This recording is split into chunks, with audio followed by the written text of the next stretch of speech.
नाजरीन, मैं जाकिर बाज़दार, मेरे देखने और सुनने वालों को मेरा प्यार भरा आदाब व सलाम। आज मैं एक बार फिर आपसे मुखातिब हो रहा हूँ और मुखातिब होने की जो गर्ज़ ग़ायत है वो सिर्फ़ और सिर्फ ये है कि आने वाले दिनों में हमारे हिंदुस्तान की 2 स्टेटों में असेंबली इंतखाबात होने जा रहे हैं, जिसमें हमारे हिंदुस्तान की एक बहुत बड़ी स्टेट, किसी भी एंगल से अगर हम उस स्टेट को देखें तो वो हर लिहाज से हिंदुस्तान के लिए और हिंदुस्तान की सियासत के लिए बहुत अहम है, जिसे हम महाराष्ट्र कहते हैं। असेंबली की 288 सीटें यहाँ पे हैं और वहीं पे अगर हम दूसरे स्टेट की बात करें, झारखंड की, तो 81 सीटें वहाँ पे हैं।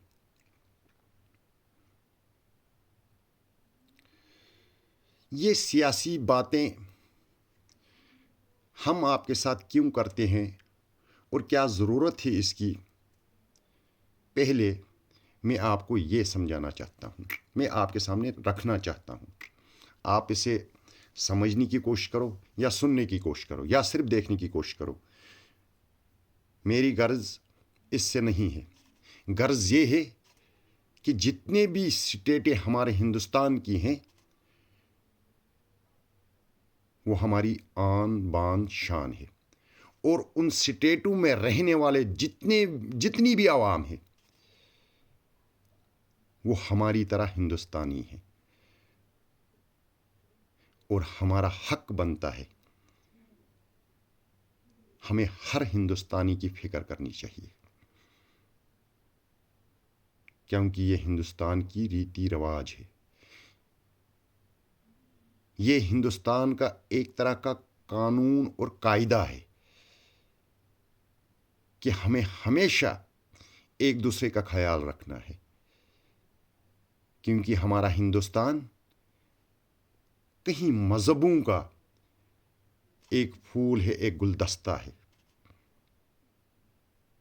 इसलिए हमें अपनी हिंदुस्तान की हर स्टेट पे अपने अवाम पे नज़र रखनी चाहिए कि हमारी अवाम किस कदर क्या सोच रही है और क्या करने जा रही है। तो इसमें मैं मज़ीद एक बात और ऐड करना चाहता हूँ कि आपने देखा जब हमारे हिंदुस्तान में नोटबंदी हुई थी, 1000 रुपये का नोट बंद कर दिया गया था और उसकी जगह 2000 का नोट लॉन्च किया गया था रिज़र्व बैंक ऑफ इंडिया की तरफ से। अब वो आपको 2000 का वो नोट बहुत कम देखने को मिलता होगा, जबकि अभी उस पर बैन भी नहीं है। ऐसा नहीं कि वो मार्केट में चलता नहीं है, मार्केट में चलता भी है लेकिन दिखता नहीं है। वैल्यू तो बराबर उसको 2000 की है, लेकिन मार्केट में देखने को नहीं मिल रहा है। उसकी वजह क्या है ये तो मैं नहीं जानता हूं, लेकिन मैंने सोचा कि मैं अपने नाज़रीन को इस बात से आगाह करूं कि आखिर वो नोट कहां चले गए। 2 लाख करोड़ 2-2 हज़ार के नोट 2 लाख करोड़ रुपया अभी भी हिंदुस्तान के बाज़ारों में है। बाज़ारों में है या ना है, लेकिन कहीं ना कहीं है। और किसके पास है? इसका कोई पता नहीं है। जबकि जब 2000 का note reserve bank of India की तरफ से लॉन्च किया गया था, आपने भी सुना होगा कि अब नोटों में एक चिप लगी हुई है। उस चिप के जरिए हमें पूरा पता चलेगा कि किसके पास कितना पैसा है और कहां पे है, कितना है और कहां पे है। बैंक में है, घर में है, जमीन में धंसा हुआ है, या किसी छत के ऊपर रखा है, या कहीं भी रखा हो। कह रहे थे ना कि 2000 के नोट में अब चिप लगी है, आप नोट को छुपा नहीं सकते हो। तो आज मैं उन लोगों से यह सवाल करता हूं, अगर वो चिप उस नोट में लगी थी तो आज की डेट में रिजर्व बैंक ऑफ इंडिया क्यों ये कह रहा है 2 लाख करोड़ 2000 के नोटों का पत्ता ही नहीं है कि वो कहां पे हैं। ये मोदी जी की गवर्नमेंट का एक नमूना है। कुछ भी हो, हमें समझने की जरूरत है। हिंदुस्तान की मिट्टी को छोड़ो आप, हिंदुस्तान के दरख्त पे जो पत्ता है, जो एक वक्त सूख जाता है और जमीन पे गिर जाता है, हमें उसकी भी रखवाली करनी है। क्यों? क्योंकि वो हमारे हिंदुस्तान की जमीन से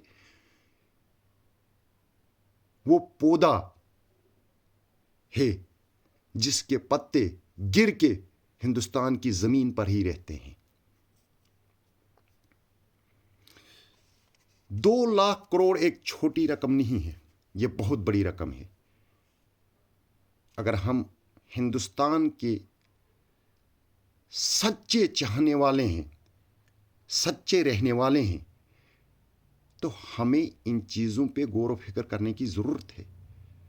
और जो करनी चाहिए, जो हमारा कर्तव्य बनता है, जो हमारा फर्ज बनता है, हम अपने मुल्क के लिए ऐसी एक मिसाल बने जो आने वाले वक्त में आने वाली पीढ़ी हमें याद करे। इसके साथ ही अब मैं महाराष्ट्र के सियासत की बात करूं तो महाराष्ट्र की जो सियासत आजकल जोर शोर पे चल रही है, और चलेगी भी क्यों नहीं। महाराष्ट्र स्टेट जो है, यह हमारे हिंदुस्तान की सबसे बड़ी पैसे वाली स्टेट है। और बदकिस्मती की बात यह है, हिंदुस्तान के 2 रईस जो गुजरात के रहने वाले हैं, सेटल्ड महाराष्ट्र में हैं। और महाराष्ट्र की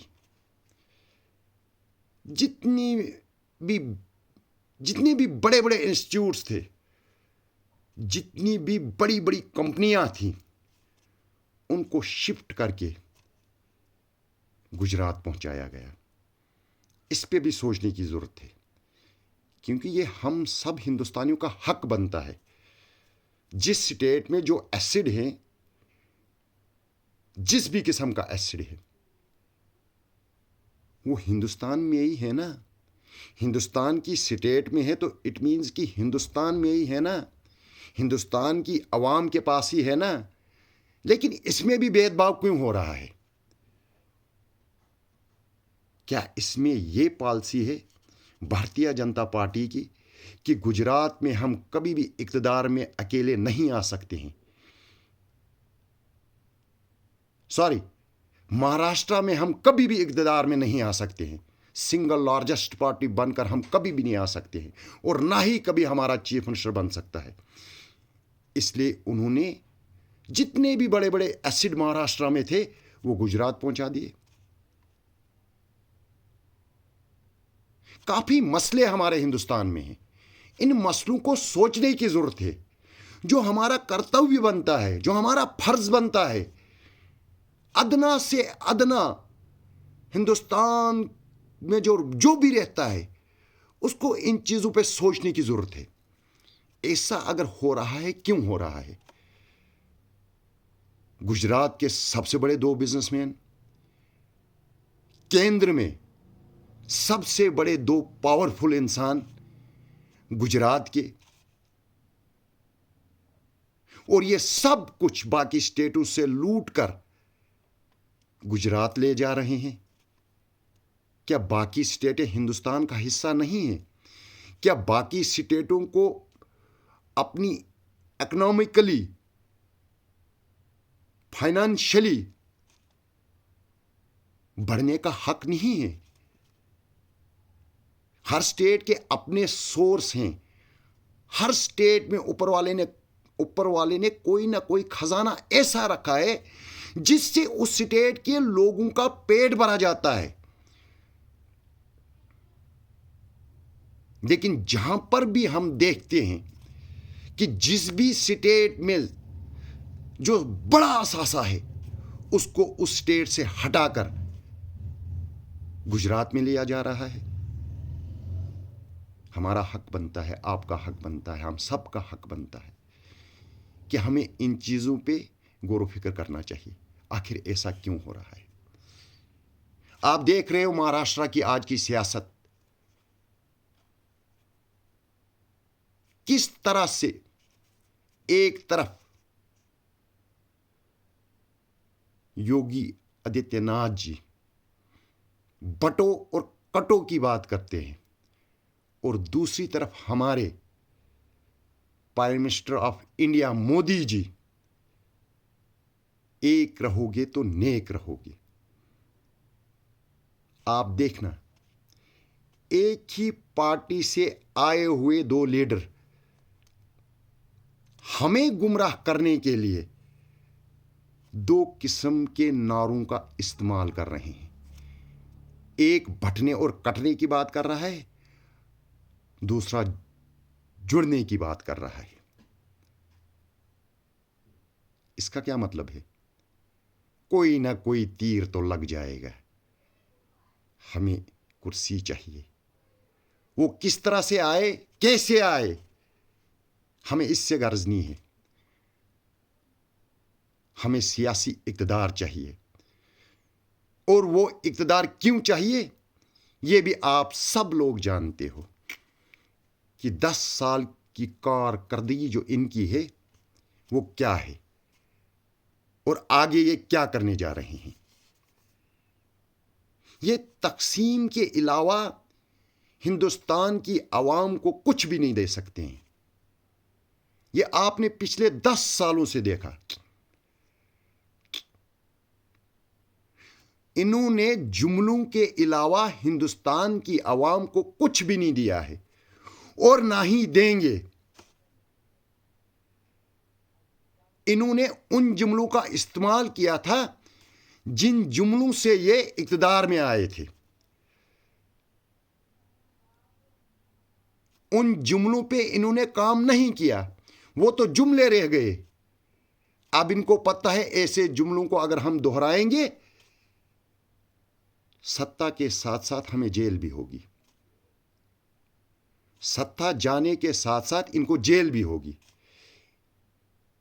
इसलिए इन्होंने कटने, बटने, फटने, हटने की पॉलिसी शुरू की है ताकि हम हिंदुस्तान की गरीब आवाम को बहकावे में लाकर अपनी सियासी कुर्सी को बरकरार रख पाएं।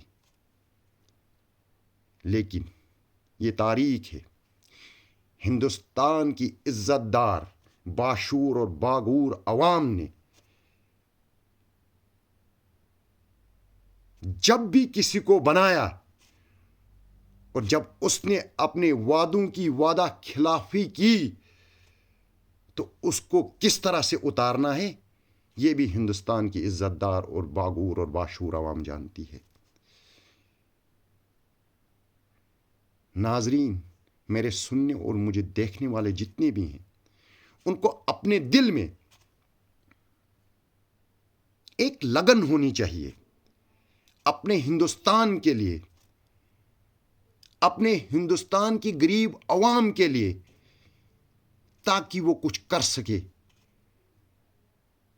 और आने वाले वक्त में कोई ना कोई उस इंसान का नाम लेने वाला हो कि जी इसने अवाम के लिए, एक गरीब के लिए ऐसा कुछ किया था।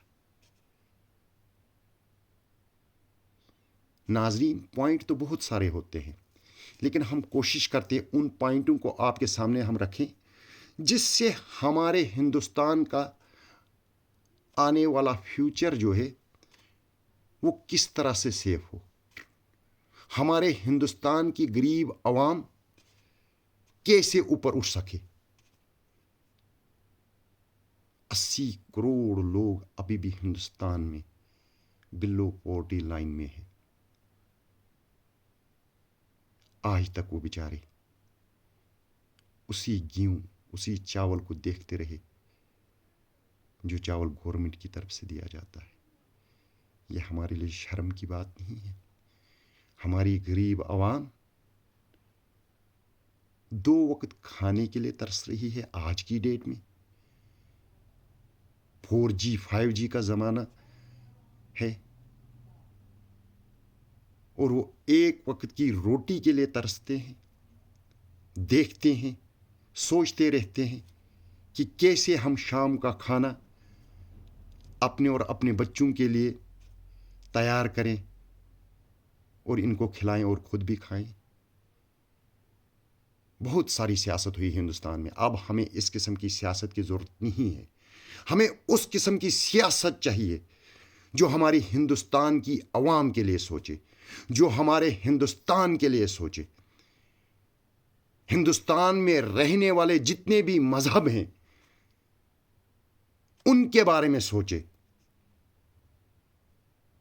इसलिए नाजरीन, आज शायद ज़्यादा ही हुआ, इसलिए इजाज़त मांगता हूँ और अल्लाह से दुआ करता हूँ कि आप हमेशा खैरियत से रहें, ठीक रहें, खुश रहें, आबाद रहें।